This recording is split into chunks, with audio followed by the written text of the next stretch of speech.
Learning Module, Portfolio Mathematics. Topic: Portfolio, Expected Return and Variance of Return. An investor is considering adding a new stock to her portfolio. The expected return of the stock is equal to the portfolio's expected return. The portfolio manager explains that the only potential benefit from adding the stock is a reduction in portfolio risk. Under what condition is this reduction in portfolio risk most likely to occur? A. The correlation of the stock's returns with the portfolio's returns is less than +1. B. The correlation of the stock's returns with the portfolio's returns is equal to +1. C. The correlation of the stock's returns with the portfolio's returns is greater than +1. A portfolio consists of asset X and asset Y with the following characteristics. Portfolio weights: X equals 60%, Y equals 40%. Expected returns: X equals 12%, Y equals 18%. Standard deviations: X equals 8%, Y equals 15%. Correlation between returns 0.75. The portfolio's standard deviation of return is closest to A. 10.1%, B. 1.02%, C. 12.1%. An analyst is constructing a two-asset portfolio with the following characteristics. Asset A, expected return equals 8%, standard deviation equals 12%. Asset B, expected return equals 14%, standard deviation equals 20%. Correlation between A and B equals 0.35. The portfolio allocates 40% to asset A and 60% to asset B. Which of the following statements is most accurate regarding the portfolio's expected return and variance? A. The portfolio's expected return is 10.8%, but the portfolio variance exceeds the weighted average of the variances because correlation is positive. B. The portfolio's expected return is 12.0%, and the portfolio variance equals the weighted average of the individual variances since correlation is less than 1. C. The portfolio's expected return is 11.6%, and the portfolio variance is less than the weighted average of the individual variances due to diversification.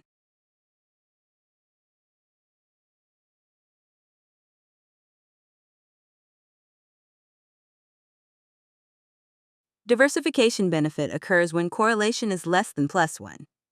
This means the new stock's returns don't move perfectly in sync with the portfolio, reducing overall risk. At correlation equals +1, returns move perfectly together. No diversification benefit, so risk cannot be reduced. Correlation values are bounded between -1 and +1. Anything greater than +1 is impossible, so this option is invalid.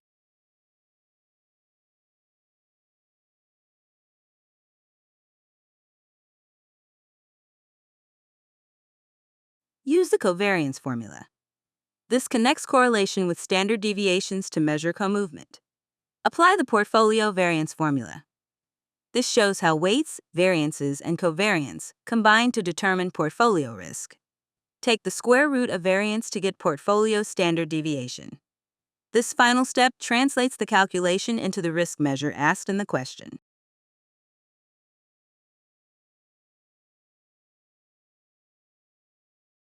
The portfolio's expected return is 11.6%, and the calculated portfolio variance, 0.020736, is less than the weighted average of individual variances, 0.02976.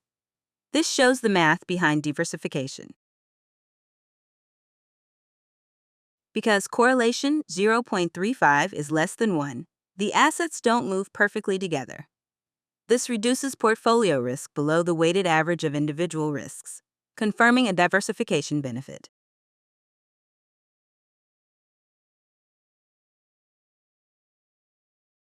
Topic: Forecasting correlation of returns.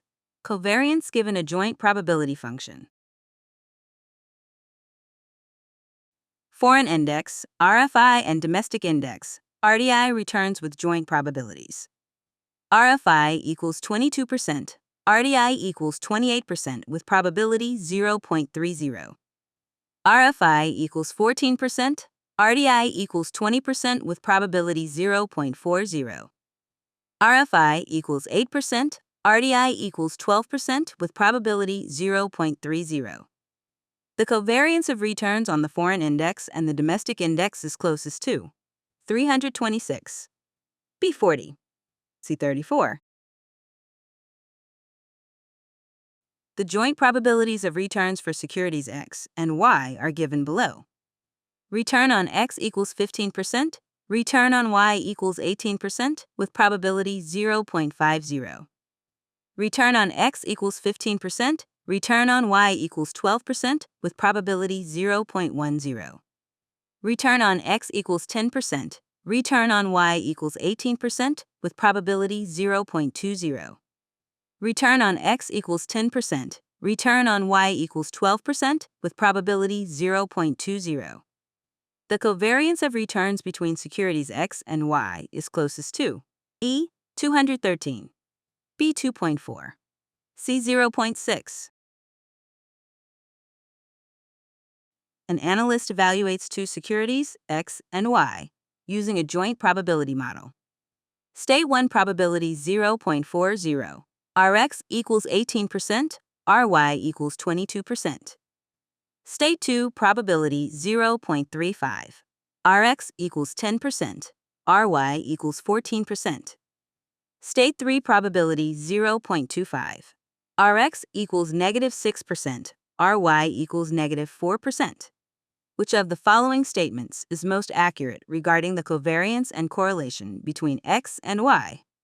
A. The correlation will equal +1 because the signs of Rx and Ry are always the same across all states. B. The covariance will be positive because the securities tend to move in the same direction relative to their expected returns. But the correlation will be less than +1 since the relationship is not perfectly linear. C. The covariance will be negative because in some states, one return is higher than expected while the other is lower than expected.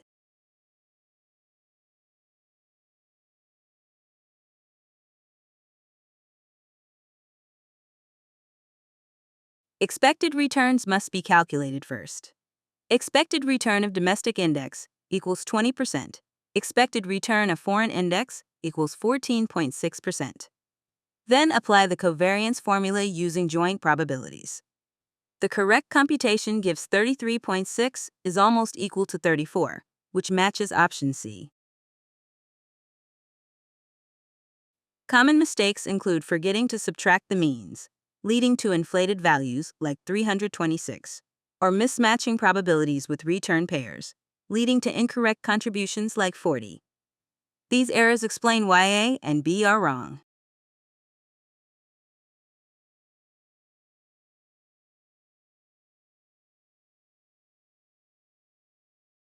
First, compute expected returns. Expected return of X equals 13. Expected return Y equals 16.2. Then apply the covariance formula using probabilities and deviations from the means. The correct sum gives 2.4, which matches option B. Option A mistake. Forgetting to subtract expected returns, leading to an inflated result, 213. Option C mistake. Treating probabilities as equal, 0.25 each, instead of using the given probabilities, which incorrectly reduces the answer to 0.6.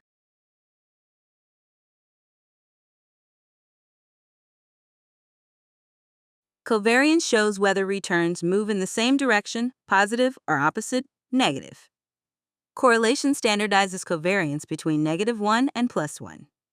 A correlation of +1 means a perfect linear relationship, but that requires exact proportional movements, not just matching signs. Expected returns are computed. Expected return of X equals 9.2%. Expected return of Y equals 12.7%. Covariance is positive 96.6, showing the securities move together. However, correlation is less than +1 because the deviations are not perfectly proportional across states.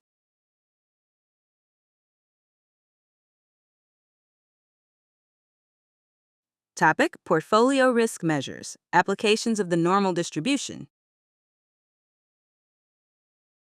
An investor's portfolio is currently valued at $800,000. She must withdraw $40,000 at year-end for living expenses and another $20,000 for travel. She's evaluating 3 potential portfolios. Portfolio A, expected return equals 12%, standard deviation equals 18%. Portfolio B, expected return equals 10%, standard deviation equals 14%. Portfolio C, expected return equals 9%, standard deviation equals 12%. Using Roy's safety-first criterion, which portfolio most likely minimizes the probability that the investor's year-end portfolio value will be less than $800,000? A portfolio A, B portfolio B, C portfolio C. An investor has $1,200,000 split between 2 accounts. Account X, $800,000, allocated to a portfolio with an expected return of 11% and standard deviation of 16%. Account Y, $400,000, allocated to a portfolio with an expected return of 8% and standard deviation of 10%. The correlation of returns between the 2 portfolios is 0.30. The investor must withdraw $100,000 at year-end to cover required expenses. Using Roy's safety-first criterion, which statement is most accurate? The portfolio's safety-first ratio is negative, meaning expected return is below the required return. B, the probability of falling below the required return is minimized because the safety-first ratio is positive, but less than 0.50. C, the portfolio's safety-first ratio is approximately 0.60, meaning the investor is about 0.60 standard deviations above the required return. An investor uses Roy's safety-first criterion with a minimum acceptable return RL equals 4%, an expected portfolio return ERP equals 9%, and a portfolio standard deviation sigma P equals 6%. Which of the following statements is true regarding the probability that the portfolio return will fall below RL? A, increasing the portfolio's expected return to 12% while keeping the standard deviation constant will decrease the probability of falling below RL. B, increasing the portfolio's standard deviation to 8% while keeping the expected return constant at 9% will decrease the probability of falling below RL. C, the probability of falling below RL depends only on the expected return and not the standard deviation. An investor is evaluating 2 portfolios using both the Sharpe ratio and Roy's safety-first ratio. Portfolio X has an expected return of 12%, a standard deviation of 18%, and uses a risk-free rate of 3%. Portfolio Y has an expected return of 10%, a standard deviation of 12%, and employs a minimum acceptable return, MAR, of 5%. Which statement correctly describes the investor selection criteria? A, the Sharpe ratio for Portfolio X and Roy's safety-first ratio for Portfolio Y cannot be compared because they use different benchmarks. B, if the investor's minimum acceptable return was equal to the risk-free rate, then the ranking of portfolios by Roy's safety-first ratio would be identical to the ranking by Sharpe ratio. C, Roy's safety-first ratio always favors portfolios with higher expected returns, regardless of risk, while Sharpe ratio penalizes high standard deviation more heavily.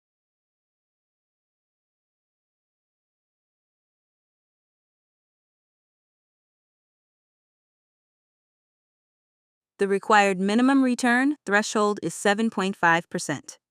Roy's safety-first ratio formula equals expected portfolio return minus required minimum return, divided by standard deviation.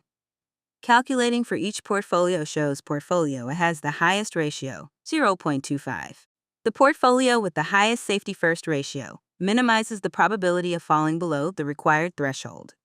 Since Portfolio A's ratio is the largest, it provides the greatest protection against shortfall risk.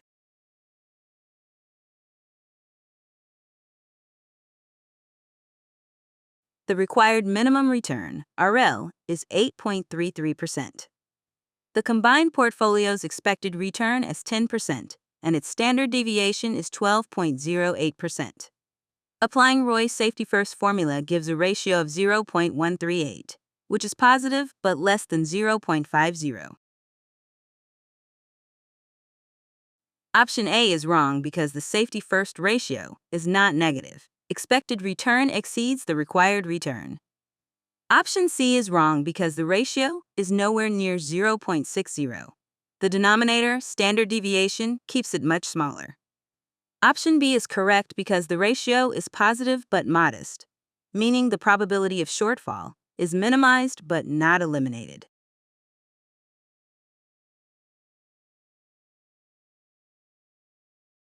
Roy's safety first ratio formula is expected portfolio return minus required minimum return divided by standard deviation.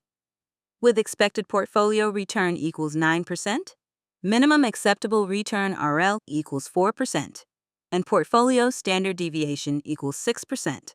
The ratio is 0.833. This ratio determines the probability of shortfall risk.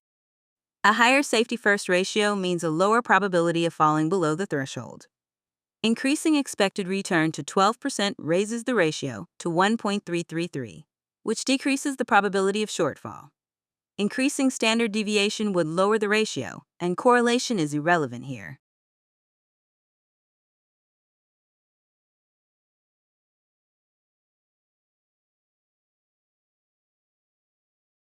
Portfolio X's Sharpe ratio equals 0.50.